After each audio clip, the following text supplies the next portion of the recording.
Welcome to the Open eCry market commentary for the week of August 6th. My name is Toby Gennaro from Trade with Precision, and just coming to you here with our outlook for the week on some of the U.S. indices, commodities, and foreign currencies. So let's go ahead and take a look. So here we are looking at the ES futures, the S&P 500, and just starting out here with some of the higher time frames that we've been looking at. The monthly chart, again, everything looking very bullish here over the last 2 months, and we're starting a brand new candle here in the month of August. But everything very bullish, green candles, some nice long tails right there in the buy zone amongst that 10 and 20 period moving average, continuing to establish new highs, higher lows. And same thing here on the weekly chart. You can see it a little bit better. Just a lot of very bullish candles starting right here, another one here, another one here, another one right here. And so everything looking very good here, continuing with higher highs, higher lows again in that uptrend, really looking to get back to this previous level here of right around 1420. And as we move down to the daily chart, you can see this nice trend that we're in. We hit that bottom on that pullback of 50% and then bounced off of that, and we've just been running ever since. Kind of a very scrappy, choppy trend, being that we've got some low volume here in the summer. But right now we're just established a new high. We're at the top of that trend line right there in the top of that channel. So as you can see, there's some extension. We pulled back for the first time, actually got right back into that buy zone on the daily chart before we'd really kind of been swinging on both sides of that 10 and 20 period moving average.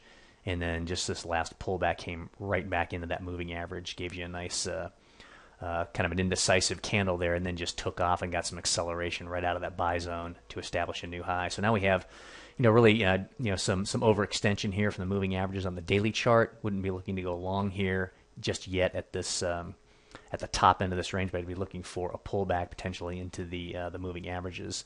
We could possibly get a consolidation along here for a move higher, but as you look at some of the lower time frames on the 60, the 30-minute chart, even I believe the 120, you'll start to see some divergence setting up with this most recent high. So be anticipating a little bit of a pullback here, at least I would, before getting long again, and then look for another setup potentially in that buy zone on the daily chart.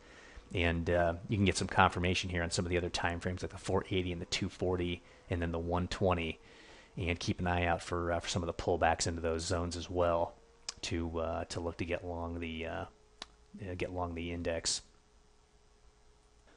And moving over to the small cap index, the Russell 2000, we can begin taking a look at some of the higher time frames, the monthly chart that we've been looking at for a while. 2 months ago, got a nice bullish candle right there in and amongst that 10 and 20 period moving average as it starts to turn up again and get into alignment.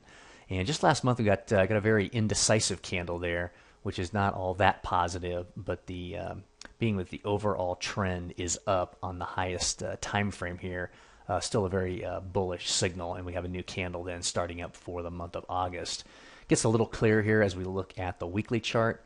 We can see the obvious uptrend here. The moving average is getting back into alignment. We've got a couple of nice bullish candles here throughout the last 2 weeks, and it looks like this week we might be getting a break of the high of those candles right about that 800 level.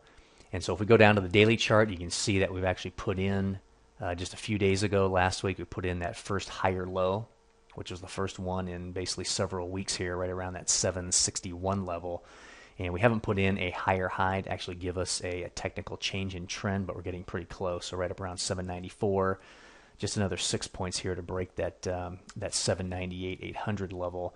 And then we have a change in trend established, and we'll start to see the moving averages get back into alignment across the charts, and then we can start to look for pullbacks into that 800 level, or pullbacks into the moving averages on some of the other time frames.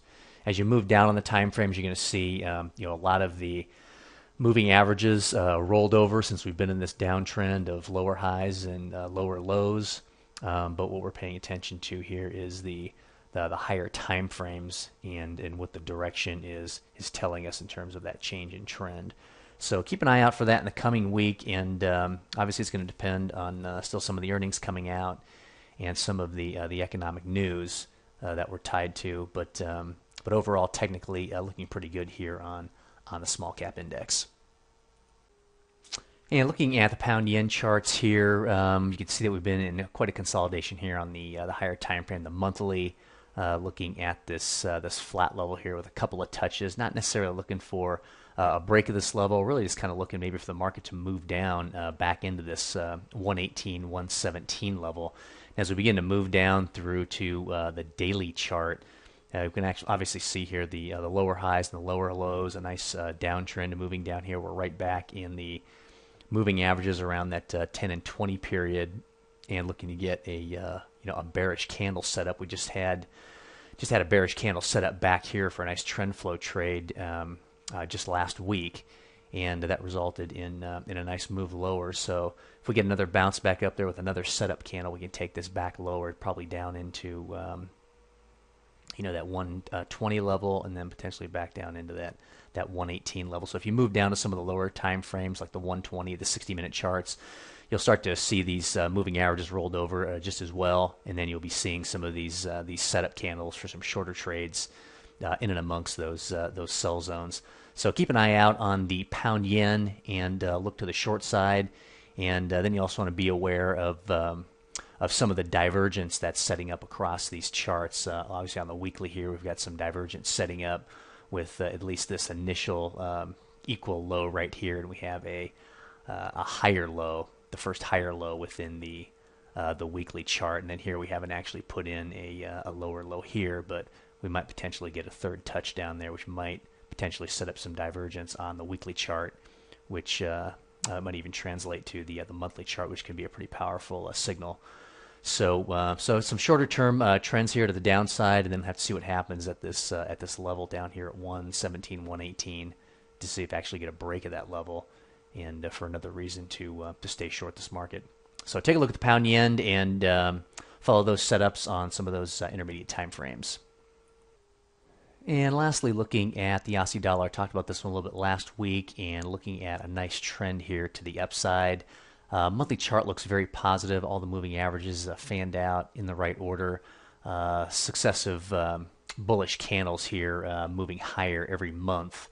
And then we can obviously see that trend for the last quite a few weeks, getting things moving there. And then going down to the daily chart and looking for some setups. Really looking for just over the last, really in the last couple of weeks, we have some nice setup candles that are coming into play right here in that buy zone amongst the 10 and 20 period moving average. So we got a little overextension from the moving averages here at the top of that range. Again, just looking for another pullback and then a setup candle right in and amongst that 10 and 20 period moving average, and looking for that buy zone trend flow setup.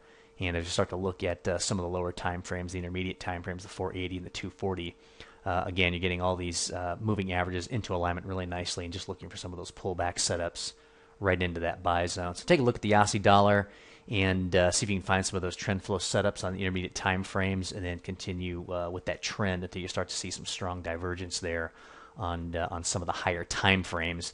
And even with the trend flow trade strategy, you can still trade some of that divergence and some of these pullbacks staying with that trend. So you just want to make sure that you're at least aware of it and aware of what you're doing, and then make sure you have some good stop loss protection in there when you're doing that. Okay, so take a look at the Aussie dollar and see what you think.